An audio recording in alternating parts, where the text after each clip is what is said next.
میں گاندھی کی طرح اس قانون کو پھاڑتا ہوں. یہ انکانسٹیٹیوشنل ہے سر. اس دیش میں جھگڑے پیدا کرنے کا کام بی جے پی کرنا چاہتی ہے مسجد اور مندر کے نام پر. ترمیمی بل کی مخالفت میں کھڑا ہوا ہوں. کسی ایک شاعر نے بڑا اچھا کہا تھا، جب بھی ضمیر و ظرف کا سودا ہو دوستو، جب بھی ضمیر و ظرف کا سودا ہو دوستو، قائم رہو حسین کے انکار کی طرح. سر، یہ وقف ترمیمی بل بھارت کے غیور مسلمانوں کے ایمان پر، عبادت پر ایک حملہ ہے.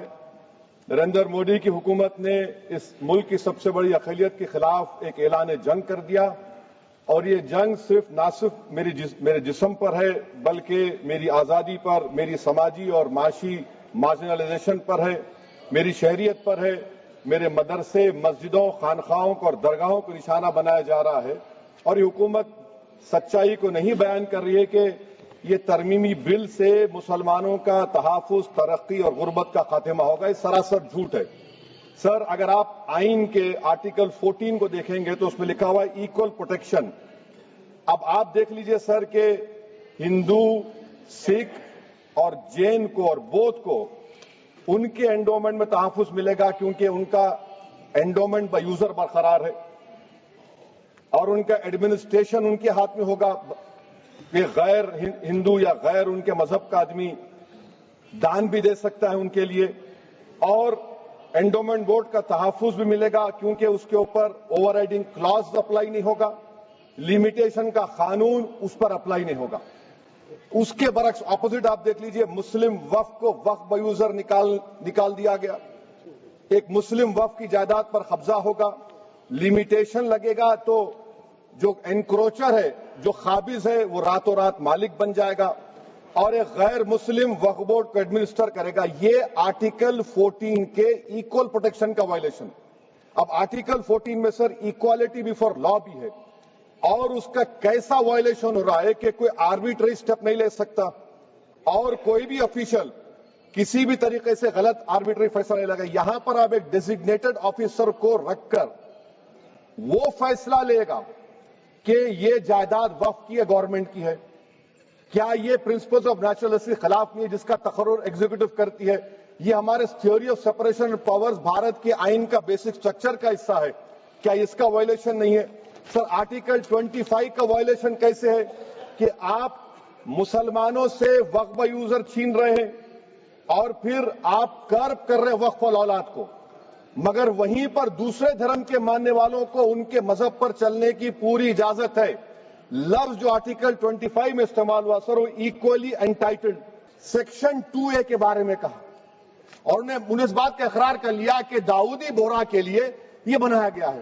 مگر میں آپ کے ذریعے سے گورنمنٹ سے پوچھنا چاہ رہا ہوں، آپ نے تو اس پرووائزو میں داؤدی بورا کا نام ہی نہیں لکھا. آپ نے ان کو بھی تھینک یو کر دیا، ان کا نام کیوں نہیں لکھا آپ نے؟ اور سر، اور گورنمنٹ کیا کر رہی ہے؟ آپ مسلم سماج میں جو بیکار قسم کے لوگ ہیں ان کو ایک راستہ بنا رہے ہیں، ایگزٹ دکھا رہے ہیں کہ تمہیں وقت سے بچنا ہے تو تمہیں ٹرسٹ بنا لو. یہ کیا کر رہے ہیں سر آپ؟ کم سے کم ان داؤدی بورا کو آپ دے دیتے. اچھا سر، کلاس 3V سیکشن 36 کلاس 18 دیکھ لیجئے. Oral waqf, oral appointment has sought to be discontinued even though it is recognized practice in Islam. Muslim personal law has recognized oral waqf and 1937 Shariat Application Act. سر، آپ class 3-9 پر آ جائیے. 5 سال کے لیے مسلمان.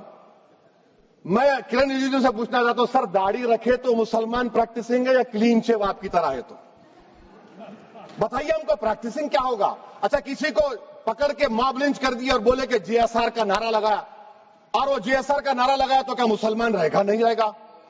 یا پھر دیش کے پردھان منتری نے کہا تھا کپڑے دیکھ کر پہچانو، تو کیا کپڑے دیکھ کر آپ کہہ دیں گے؟ اچھا، اگر کوئی کرسچن ہندو دھرم قبول کرتا ہے تو کیا وہ مندر کو نہیں دے سکتا پراپرٹی؟ پھر بھارت کے سمویدھان میں آرٹیکل 300 کیوں ہے سر؟ رائٹ ٹو ایکوالٹی کیوں ہے؟ فریڈم آف ریلیجن کیوں ہے؟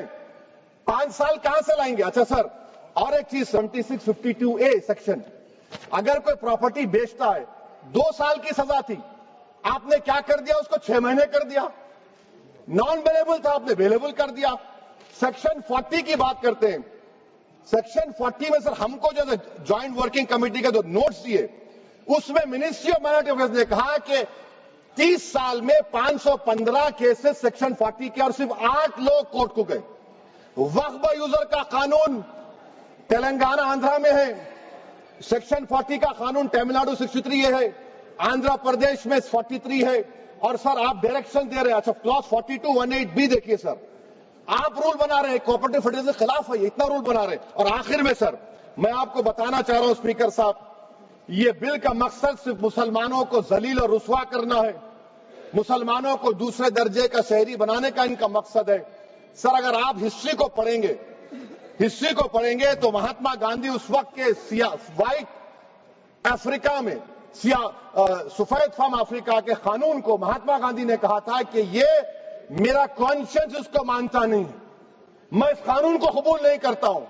تو مہاتما گاندھی نے کیا کیا, انہوں نے اس قانون کو پھاڑ دیا. تو میں گاندھی کی طرح اس قانون کو پھاڑتا ہوں. یہ انکانسٹیٹیوشنل ہے سر. اس دیش میں جھگڑے پیدا کرنے کا کام بی جے پی کرنا چاہتی ہے مسجد اور مندر کے نام پر. اسی لیے میں اس کا کنڈیم کرتا ہوں اور میں آپ سے گزارش کرتا ہوں کہ میں نے اپنے 10 امینڈمنٹ دی ہیں, آپ اس کو قبول کریے. سر مجھے بولنے کا موقع دیجیے اور اس پر ڈویژن کا میں ڈیمانڈ بھی کروں گا. Thank you sir.